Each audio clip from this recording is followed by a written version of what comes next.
This video is about putting people into the system. Every system produced by humans is intended to meet a human need. And from that it follows that every system must interact with human beings, and that interaction is important in fulfilling its purpose. Every engineered system has to consider its interface with human beings if it's only the position of the off switch. There are various aspects to this, with buzzwords like ergonomics, cybernetics and human factors. In theory, we have a dilemma. If a system involves a person operating it, is that person part of the system or not? From a practical viewpoint, a system comprises those items that are delivered to meet the objective, and that, since the abolition of slavery, means that we are unable to supply a person as part of the deliverables. So we must conclude that they cannot be part of the system. That is, a human can never be considered within the system boundary. However, when designing the system, it sometimes makes sense to essentially view the human as a system element. Other times it does not, so use common sense and be pragmatic about this. Either way, the interfaces between the artificial elements of the system and the human remain similar and complex and difficult and awkward and all the rest. And for the purposes of this video, we will treat the human being as another element, and therefore we need to know all its interfaces and performance as with any other element. So what roles do humans play in their interaction with the system? As we've already said, every system engineered has been done so in order to meet a human need. So there will always be the role of customer. That is, the people who have the need the system is fulfilling, like, for example, passengers on an aircraft. The second role are humans who are operating the system, like the driver of a car. In my long experience, cars do not deliver passengers to where they want to go without a human driving them. Notice that unless the person is a taxi driver, a car driver is actually performing two roles here, that of customer and of operator. This dual role of operator and customer is very common, and so common in fact that we sometimes forget that it is two roles. We turn to people when the task the system has to perform is too complex to handle otherwise. I've used the example of an aircraft cabin crew here. They have a crucial safety role as people manager in the airliner system. And there is no robot or computer that can get anywhere near being able to do that job. There is another related case where we have people within the system design, even if in pure engineering terms they're not the optimum solution or even required at all. To be controversial, I've used an example of the cockpit crew on a passenger aircraft. You could argue that the autopilots these days are so sophisticated they could fly the complete flight without having the pilot there at all. So I've described this as a psychological requirement, but like the aircraft pilot, it could be legally mandated. Psychological because either the customer wants the human operator there for reassurance, or because the customers enjoy operating the system and therefore that becomes part of the need. However, as far as treatment in the system design is concerned, it's no different from essential human operators. The last human interaction is the building and servicing, one that is often forgotten, but both for essential considerations, not just for practicality, but also for cost. Something that is difficult to build is also expensive to build. If it takes twice as long to do a maintenance job, it costs twice as much to do it.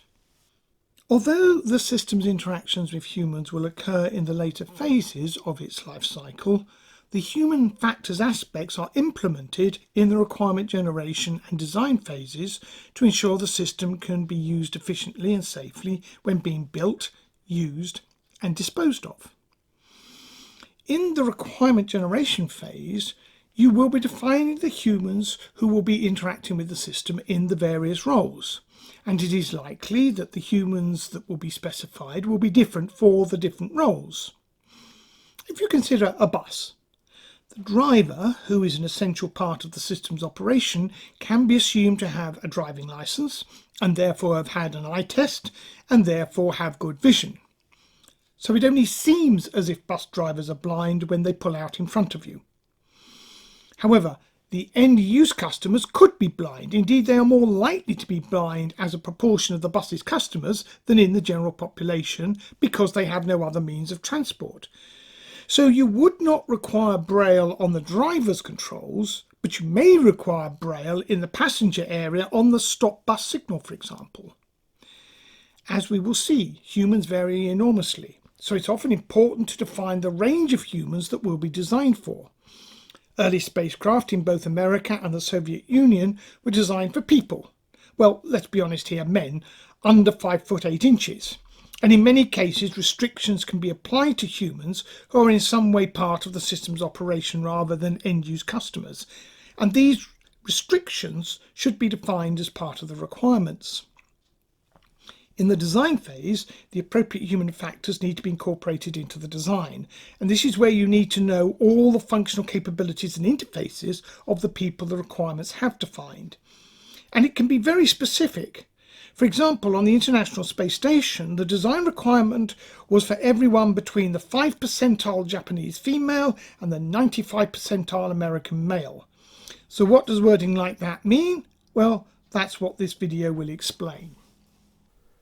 If we treat the human as an element of the system, we can generate a specification as if it were any other element.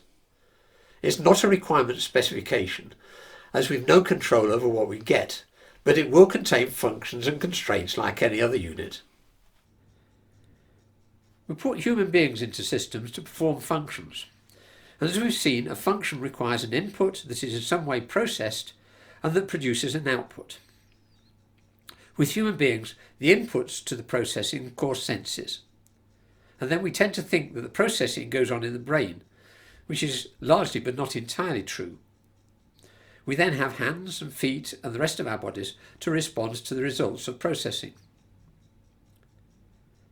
Like every engineered component of the system, there will be limitations. Sensors will have sensitivity ranges, accuracy, response times, and cannot detect a signal if the noise ratio gets too high. The processing will take time and will have limitations on capacity, and may also have bugs, that is, unexpected and unhelpful results. And finally, the actuators that then produce the output also have limitations that must be designed for. And just like other elements, there are constraints. Humans have a physical presence, so there needs to be a space for them, and normally some means of support like a floor or a seat, and which also means there is additional mass to be accounted for. And just as an electronic unit requires electrical power and gives off waste heat as a consequence, so humans need feeding with stuff to power them, and also will have a waste output, a rather more messy affair than just waste heat. Again, just as an engineering component only will work in a defined environment of temperature, acceleration level and contact with fluids, so humans will only work if the temperature, acceleration and surrounding fluid environment is within their tolerance limits. Another constraining factor which appears unique to humans is that the processing part of the functionality alters measurably with the subject's psychological state. So it pays to be aware of things that influence how the human is feeling and perceiving their role, so that they're more likely to be in the best state of doing the processing required by the system. Let us start our examination of human factors with those things that affect the functionality humans can offer, starting with the inputs, that is, those things that feed information to the human about the outside world. When asked, most people say that human beings have 5 basic senses by which we are aware of the outside world, that is, vision, hearing, smell, taste and touch. But in reality there are at least 7 or more, dependent on how you define a sensor, how you subdivide the skin sensors, and whether you count the body's internal sensors or not. Now, not only can we not change how these sensors work, but also we cannot switch them off. The brain will be responding to all of them regardless of what we actually want it to pay attention to. Even if we do something like take away light so the eye cannot see anything, the brain will be using the absence of light as an input. It will not just ignore vision. It will either interpret the absence of light as a loss of its key danger sensor and so will be in a high stress situation, or that it is night and it's time to go to sleep. Neither state is normally conducive to the effective operation of a complex system. If our system is moving, we cannot switch off the balance sensor, so we risk motion sickness, again not a state that we want our humans to be in. So it means that we have to be aware of the totality of inputs the human is getting, so that the input data we intend them to get is not interfered with by the other information coming in via the other sensors. Now, while we can use senses like touch to give an input, such as force feedback on the control joysticks in aircraft, generally the two senses that we use in system design are vision and hearing. So let's look at these two in more detail. The eyes may be the most important human sense. They are a 3-band electromagnetic radiation detector covering around an octave. They're sensitive to 3 types of colour, red, green and blue, and other colours are created by the brain on the basis of different levels of these 3. There's nothing magic about being able to see 3 colours. Most birds have 4 colours, adding another sensor in the ultraviolet region. Cats, dogs and indeed most mammals have only 2 colour receptors sensitive to blue and yellow. But in every case, the animal's eyes centre on where the sunlight provides the most energy and where, coincidentally, the atmosphere is transparent. The performance of the human eye varies from human to human, but typically we can expect normal eyesight to resolve to about an arc minute. That is if the light levels are reasonable. The human eye requires a lot of light compared with many other animals, with nothing like night vision.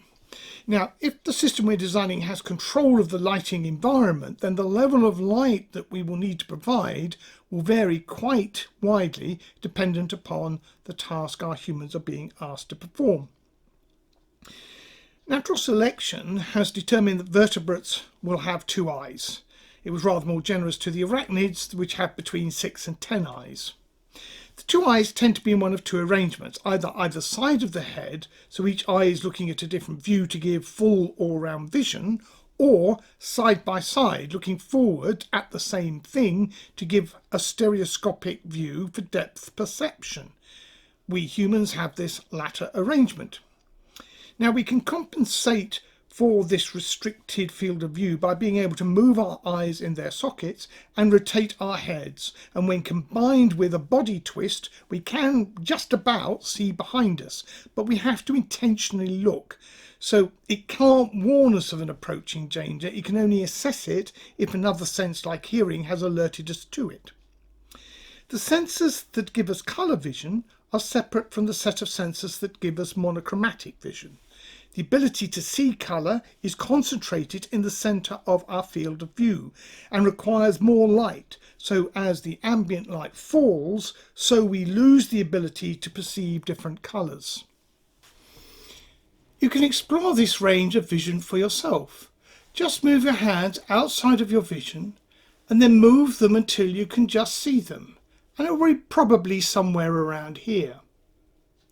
One interesting point is you probably think you can see its colour, even though the diagram suggests you shouldn't. This is because the brain fills in and interprets the signals from the eye before you get to make conscious decisions about what you are perceiving, and the brain knows the colour of your hands. This highlights that what we perceive is not a direct output of the eye, but a processed and interpreted map of the world as created by part of the brain. The second human sense we're looking at is hearing, and this is the one by which we naturally receive language. Written language is only about 5,000 to 6,000 years old. So as well as being a general environment monitor, the brain is also searching for sounds that might be speech. The human ear responds to a range of sound pressure levels that differ by 10 to the 14, 100,000 billion, and the frequency range by a factor of 1,000. So in this sense, it far exceeds the range and sensitivity of the eye. This might not be immediately apparent because of the use of the decibel scale to measure sound level.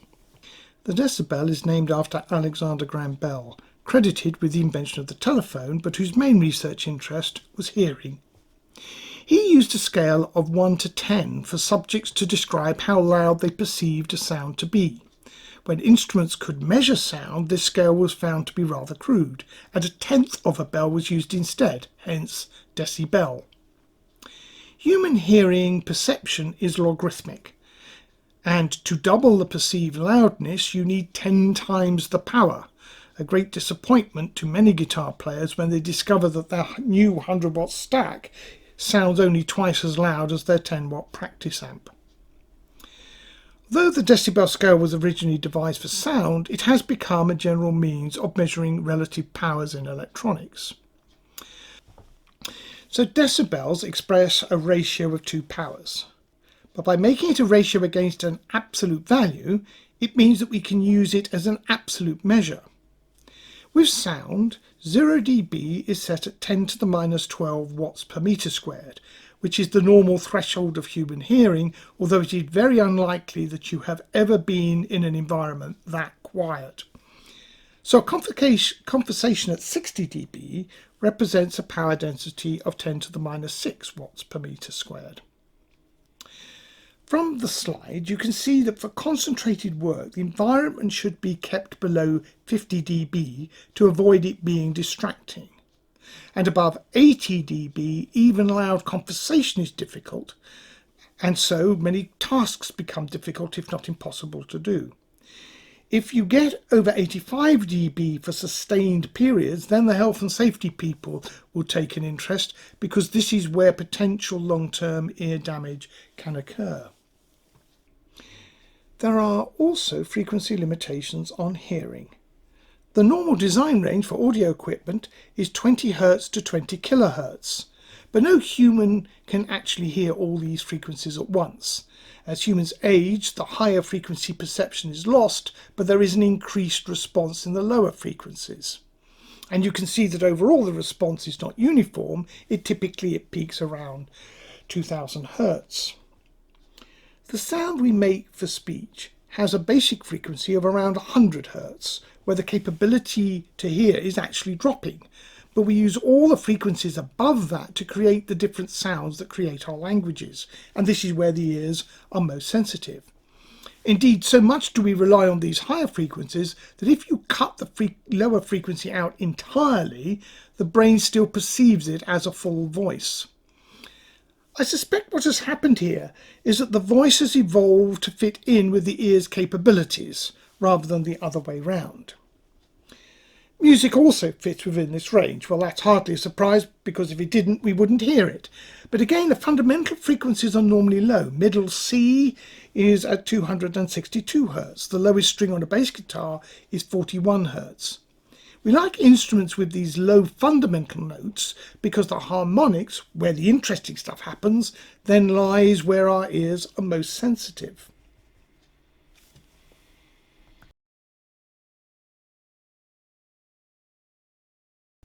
Now we come to the processing part of human functionality, which mostly, but not entirely, happens in the brain. Of all the parts of the body, the brain is the bit we understand the least. We do know that one of the key functions of the brain is to process signals from sensors and create an interpretation, which is what we actually perceive. Our eyes, ears, and indeed all of our senses are not actually good sensors. Technically, we can make much better ones artificially. What gives our senses their remarkable discriminatory ability is the brain processing, which corrects for their deficiencies. And as we've seen with the ear, all our senses degrade with age, but the brain compensates for this by providing more processing, and for a long time this degradation is not noticeable. But there comes a point when the brain can no longer cope with the degraded data that it is getting. So, for example, older people tend to get deafer as hearing gets more difficult, particularly filtering sounds out against a noisy environment. By the standards of artificial systems, the human brain is a very slow processor, which means we have rather restricted input speeds. For example, we cannot things that take place in less than a tenth of a second. But that's not all bad news, as this slow speed makes film and video work. If the eye had a faster response time, creating moving pictures would be an even bigger challenge than it already is. And it isn't just the creation of the interpretation of the incoming sight and sound that is slow. The processing of the interpretation to decide on an output from this information is also slow. Trained reaction times can be around a quarter of a second. That is in circumstances when we literally act without thinking. But if a thinking reaction in an unfamiliar situation is required, then it can be several seconds, as much as 5 seconds. And 5 seconds can be a very long time.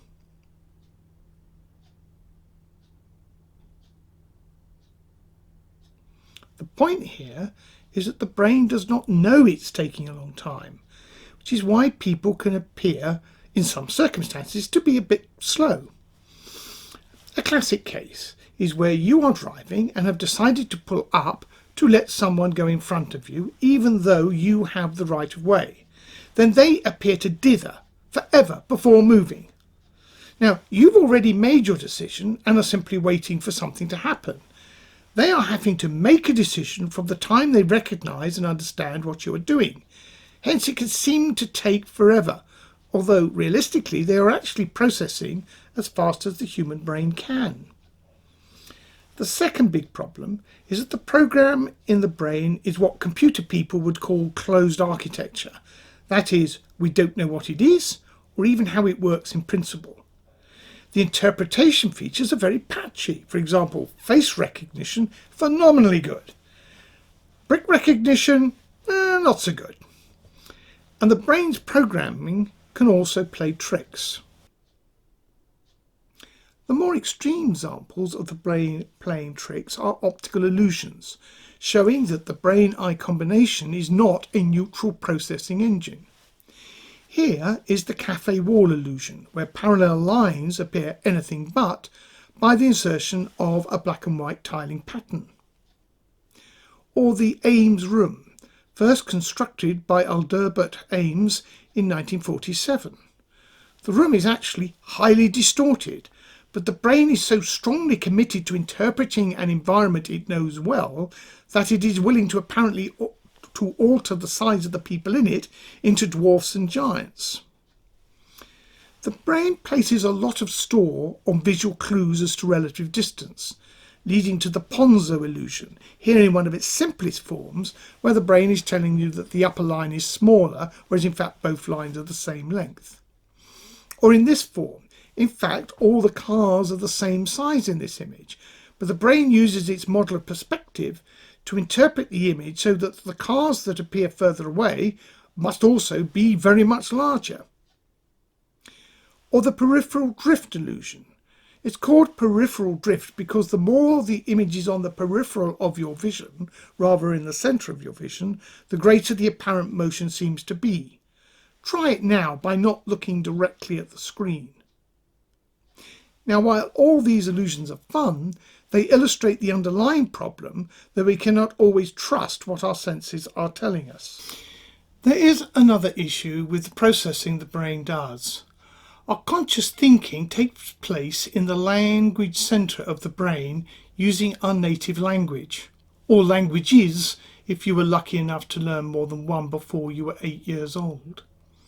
After 8, the brain cannot learn new language sounds, but also the way you think about the world is to a large extent now fixed. It even extends into what you can see. For example, the fine colour shades you can see are the results of the names your native language has for them. Not having a name for a colour shade doesn't just mean you can't name it, it means you cannot see it, that is, you cannot distinguish it from other similar shades. So we have to be careful. Humans think with different thinking languages, and therefore they think differently. And that means that some things cannot be fully translated from one language to another. So while we may not fully understand how humans think, we can say for certain that they do not all think alike.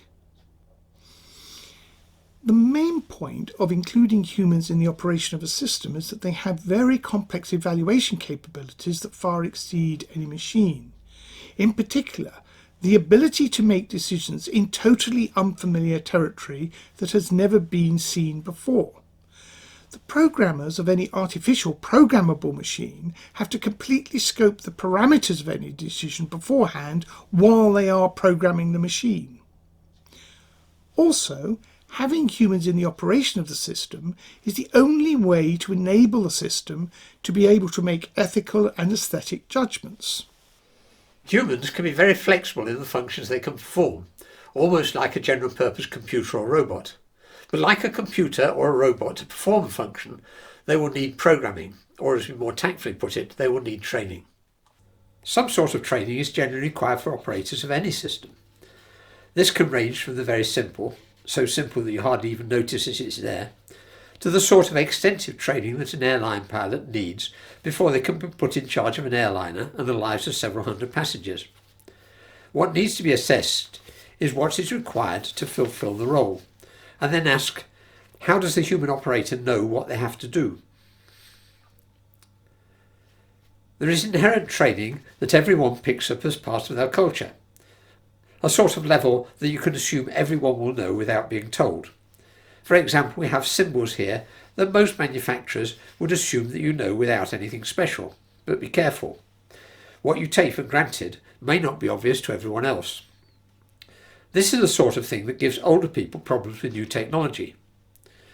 Properly, if you're going to rely on this sort of thing, you need to test it out on a wide range of potential operators.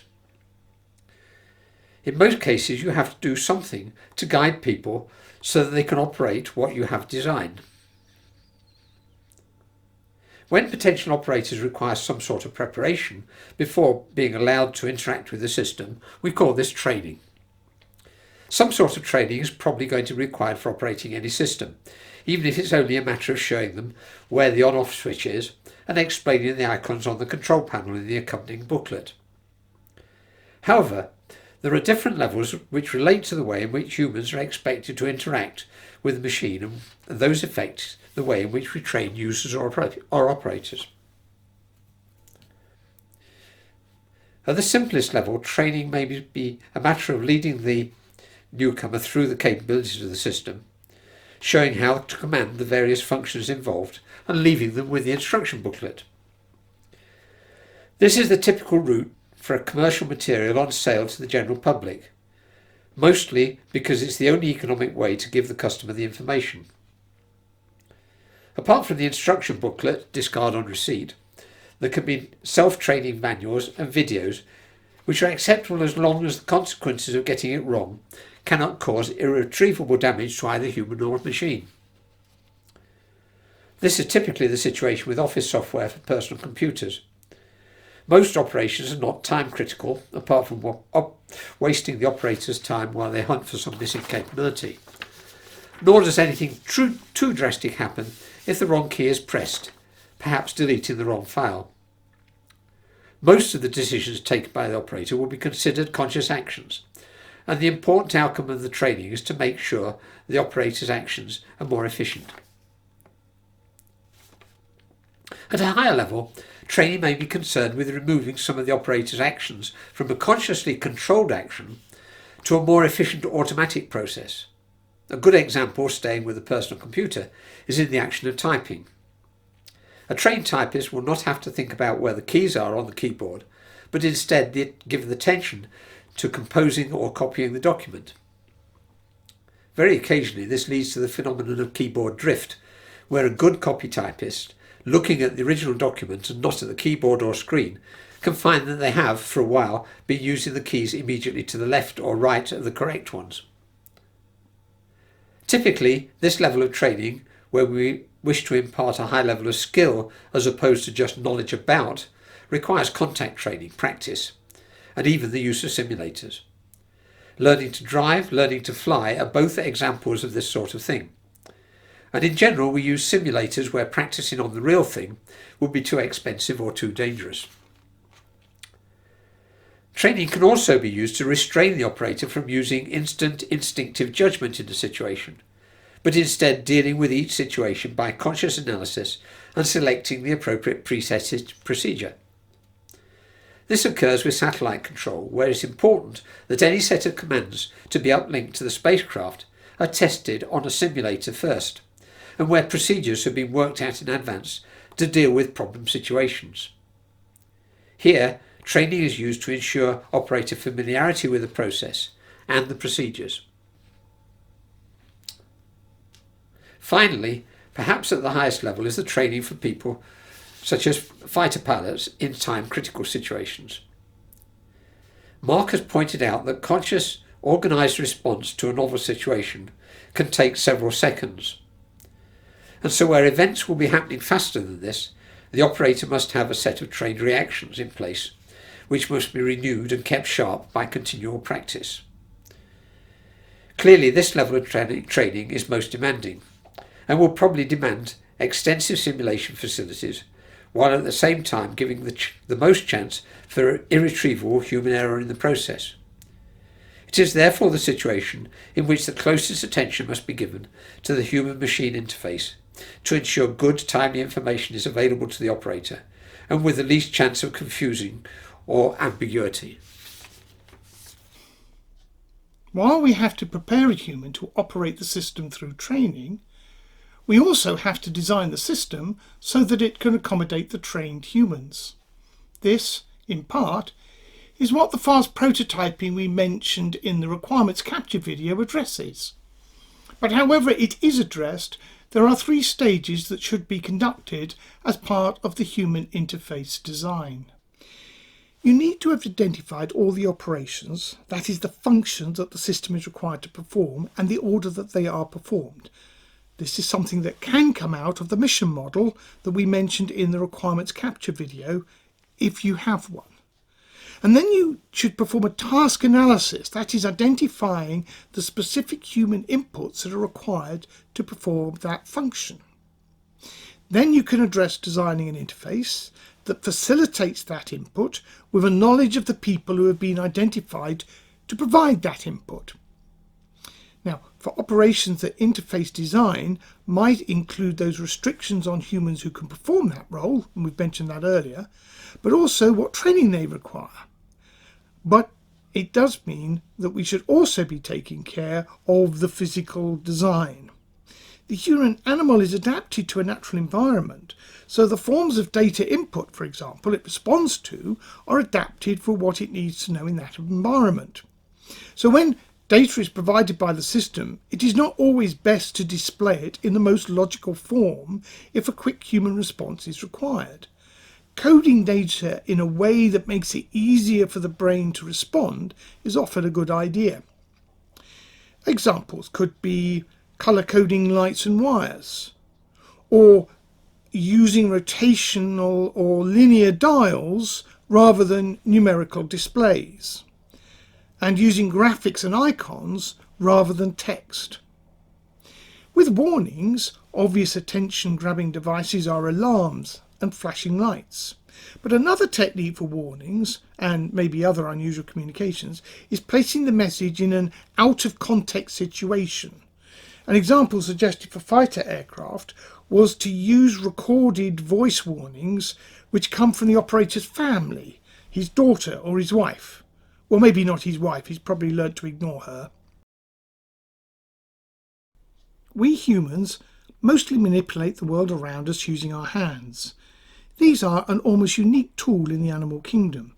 They are flexible and can be controlled with the precision of a few millimeters. We can exert a few tens of newtons force with our fingers, but if we use the whole of the arm-hand combination, then we can exert a few hundred newtons. Although we mostly use our legs and feet for moving around, they can also be used as additional actuators. If the body is properly held, legs and feet can apply more force than arms. Weightlifters can raise more than twice their body weight. But this force is applied with less precision. We can see examples of the feet used as manipulators with rudder pedals on an aircraft, or the accelerator brake clutch combination in a car.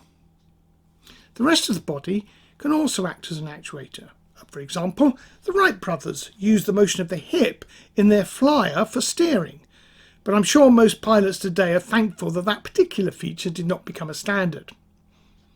The most common additional actuator is the mouth, although for reasons of uncontrollability and hygiene, this is not normally intentionally designed in as a means of control. So it tends to be the last resort actuator by people with their proverbial, if not literal, hands full. But considering the mouth does highlight a new option for humans to control machines, which is through language. We are entering an age when machines can have a limited understanding of language, and as the technology improves, this could become a key human-machine interface. Knowing where to place controls and other bits of the system that are intended to interact with humans is a discipline known as ergonomics. But to be able to practice it, we have to know physically what properties humans have. We now come to the constraints part of using humans in systems. The problem, compared to engineered components, is that the human body does not come in one size, nor does it stay in one position. The posh word for dealing with the variability of the human body is anthropometry, from the Greek for measurement of humans. It is an old subject with a rather dubious past. In the late 19th and early 20th centuries, it was extensively studied for two reasons. The first, that a measurement of a person's key features that remain constant over their adult life was used for a time by police to fix a person's identity. It was essentially an early form of biometrics, which was useful but time-consuming. And it was overtaken when fingerprints proved a quicker and more reliable method. Another factor in its demise was that criminals tended not to leave their nose bridge to tip measurement at the scene of a crime. There was also a group of pseudosciences that attempted to link a person's feature to their character and ability, and then by extension to argue differences in character and ability between various human races, all of which are now thoroughly discredited bunkum. But it's a sign of the times that Dr. Mortimer, the client who brings Sherlock Holmes the case of the Hound of the Baskervilles, has a passion for craniometrics. To a modern reader, it makes him seem rather misguidedly silly, whereas to the original readers, he would be maybe a little eccentric, but an expert in a recognised science. Today, the value of the subject is in the collection of statistical data to ensure humans fit into and can use things that are designed to interact with them. The results are normally in the form of tables or diagrams with the various parameters, height, etc., within a given percentile range within the normal distribution. In these diagrams, we see the 2.5 and the 97.5 values. The values also with country and with time, so industries that need this data, clothing for example, need to continually research how the target population has changed. When defining people whose roles are operators, it can be quite common to use a more restrictive range, like the 5th to 95th percentiles. And it's normally argued that when both sexes are accounted for, that excludes only about 5% of the population. However, if we're dealing with the general population, such as customers on an aircraft, this would be too restrictive. It would mean that on a jumbo jet or an A380, an average of 5 to 20 people would not fit in to the seats on every flight. And that's before you account for the children. So this is why the tables here give a wider range. We can now see where the International Space Station gets its design requirement for everyone between the 5 percentile Japanese female and the 95 percentile American male. Of the space station partners, the Japanese are the smallest and the Americans the largest, and women of course are smaller than men. So this range should cover all the astronauts from every nation. But even this more restrictive range can still pose problems. A friend of mine who was working on the Columbus laboratory bemoaned that a handle that could be operated by the 5 percentile Japanese woman would come off in the hands of the 95th percentile American male. There is another problem facing the space designers, which is that the body in microgravity does not adopt the same posture as it does when it's in a gravity field. So workstations on space stations and the like have to take that into account. Humans also need the equivalent of a power supply, which of course is food and oxygen. And there are, again, of course, some associated waste products. Now, what goes in and what comes out probably is not a surprise to you. The amount of water you take in compared with everything else probably is. There is another aspect of this that often puzzles people who look at the table more carefully, and that is more water comes out than goes in. The energy that keeps the human body going comes from essentially burning the carbohydrates in the dry food. That burning oxygen and carbon produces carbon dioxide is obvious, but it's often forgotten that we are also burning the hydrogen in the carbohydrates, and that creates water. This extra water is called metabolic water. The degree to which a designer has to worry about all this will depend upon the system. If you're designing a fully enclosed environment like a spacecraft or a submarine, then every one of these matters. If it's a transport system where people cannot get out while it's moving, then maybe you only have to pay attention to the hygiene requirements. Human performance is also affected by the environment that they are in. So there is a need to design systems to control the environment that the humans experience to maximize efficiency and to increase safety. The most important of which is the atmosphere that they are in. Firstly, temperature and humidity are linked. The higher the humidity, the lower the upper temperature that can be endured for any length of time is. Where there is some control, it is generally agreed that the optimum values are between 18 and 22 degrees centigrade, what we would call room temperature, and humidity being below 50%.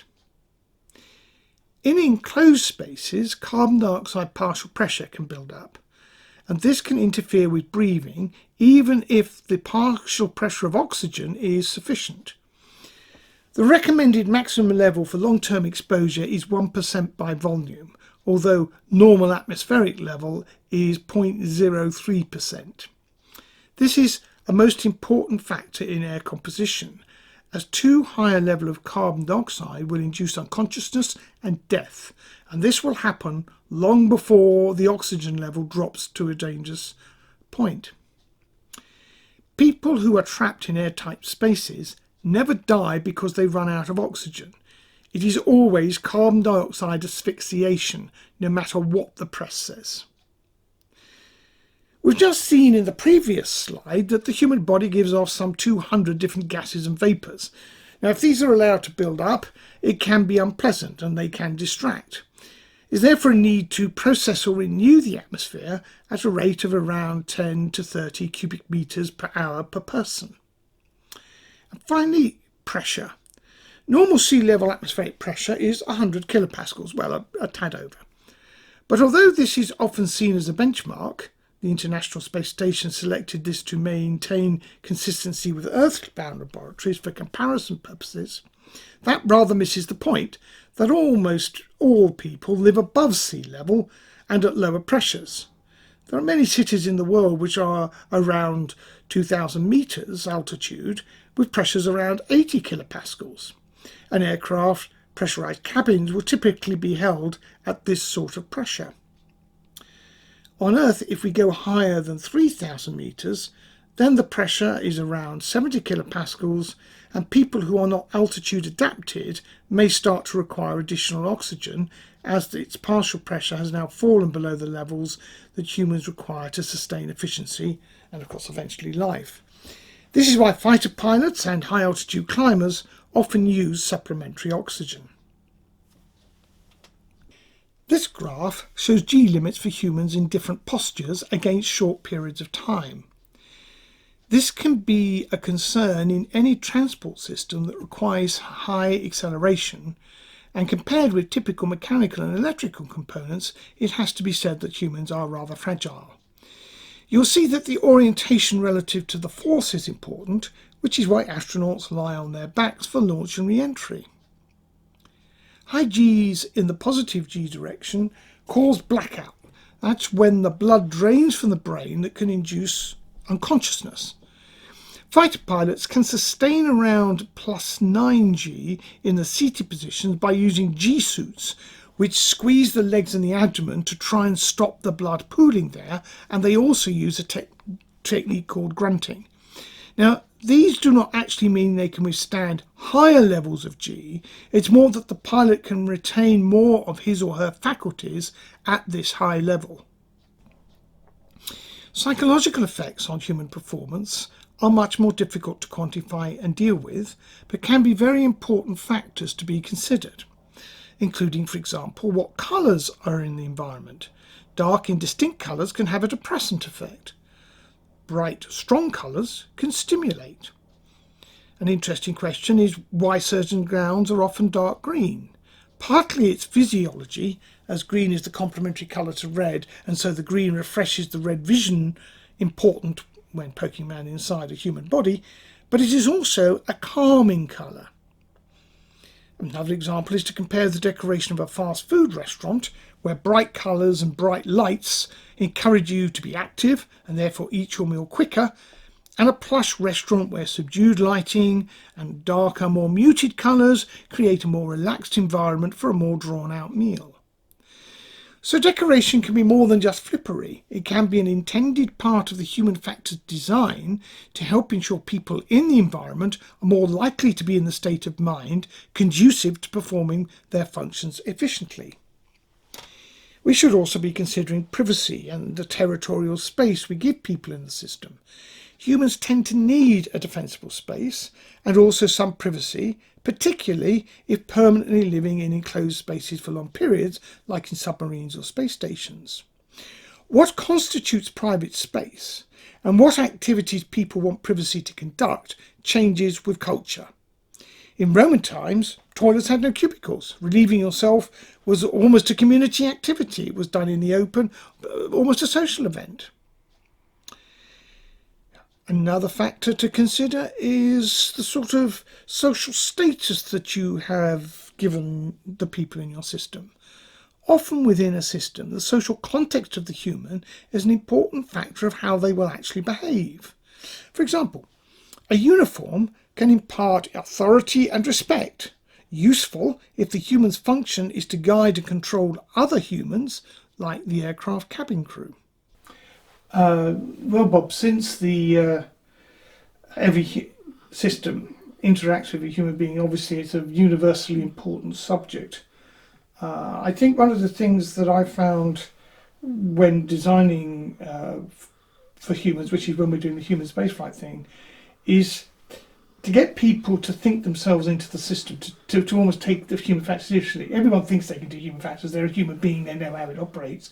But when you actually get to the point of a design, I mean, the classic one is somebody in the team will say, well, why have we got the windows there? They add weight. And you think, well, if you can't see the purpose of windows in a spacecraft, you're not thinking yourself into the system. No, I think, in fact, everybody assumes that because they're a human being, they know how human beings operate.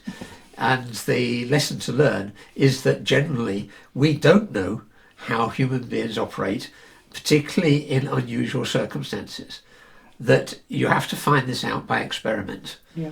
And to make a point, if you're designing a new system, almost by definition, you're creating a unique and unusual circumstance. And so, quote, amateur dramatics has an important part to play in this. Yeah. To think your way through the system, to actually play it out, to build models and see how the system works in practice, get feedback from the guy who's going to run it, are all important because human beings are very flexible, but they will find their own ways of doing things. If you don't tell them, they'll find a way, and it may not be the way you expected. Or the way that in the long term might not have troubles within it. Yes. Yeah.